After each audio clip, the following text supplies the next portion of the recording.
देश को नक्सलवाद से मुक्त करने के लक्ष्य की दिशा में केंद्र सरकार के प्रयासों पर सोमवार को लोकसभा में अहम चर्चा होने जा रही है। केंद्रीय गृह मंत्री अमित शाह पहले ही कई मौकों पर ये स्पष्ट कर चुके हैं कि सरकार का लक्ष्य 31 मार्च 2026 तक देश को नक्सलवाद से पूरी तरह मुक्त कराना है। इसी लक्ष्य को ध्यान में रखते हुए केंद्र और राज्य सरकारें संयुक्त रूप से रणनीति पर काम कर रही हैं, जिसमें सुरक्षा अभियानों के साथ साथ पुनर्वास और मुख्य धारा में शामिल करने पर विशेष जोर दिया जा रहा है। इस दौरान एनडीए नेताओं ने कहा कि देश अब नक्सलवाद मुक्त हो गया है।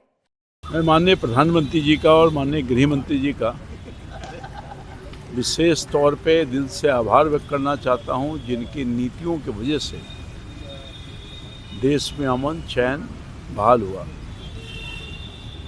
देश के कई राज्यों में, बिहार सहित, झारखंड सहित, जहां बहुत बड़ी चुनौती थी नक्सल मूवमेंट, जान माल की क्षति और बहुत तरह की घटनाएं हुआ करती थी, और आज पूरे हिंदुस्तान के विभिन्न इलाकों में जहां नक्सलियों का प्रभाव रहा है, आज उससे मुक्ति मिल गई, जिसकी घोषणा हमारे माननीय गृह मंत्री जी और माननीय प्रधानमंत्री जी करने वाले हैं। नक्सलाइट एरियाज में डेवलपमेंट बहुत पिछड़ रहा था, वहाँ पर हिंसा के साथ विकास भी प्रभावित हो रहा था, और इसीलिए सरकार की ये कमिटमेंट थी कि नक्सल एरियाज में से इस समस्या को ख़त्म करना है। 500 से ज़्यादा जिले भारत के इससे प्रभावित थे, और बहुत खुशी की बात है कि 31 मार्च 2026 जो कि डेडलाइन थी, उससे पहले इस समस्या को काबू पाया गया है। बहुत सारे नक्सलाइट ग्रुप्स ने और उनके लीडर्स ने सरेंडर किया है कि वो देश के विकास में अपनी भूमिका निभाना चाहते हैं, और कुछ लोग जो रेडिकल अप्रोच के थे वो सेना के साथ मुठभेड़ में अब नहीं रहे हैं। इसके लिए हमारी सभी सेना के जवानों को बहुत बहुत बधाई कि उन्होंने समय रहते टारगेट को पूरा किया है। वहीं दूसरी ओर समाजवादी पार्टी से सांसद राम गोपाल यादव ने भी भारत में नक्सलवाद खत्म होने को लेकर बात की है। उन्होंने कहा है कि आज गृह मंत्री और प्रधानमंत्री इस पर संसद में चर्चा करेंगे।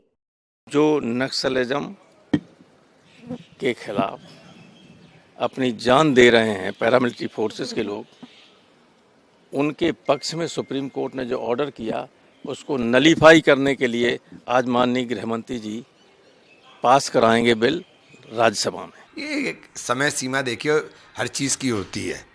50 साल हो गए नक्सलवाद को, उसे ख़त्म होना ही था। कब तक स्टेट के साथ नहीं लड़ा जा सकता, उसको ख़त्म होना ही था। वो एक समय था, धीरे धीरे उसको प्रोसेस था, वो ख़त्म हो गया। बता दें कि बीते एक साल में कई माओवादी नेताओं ने हथियार छोड़कर मुख्य धारा में वापसी की है।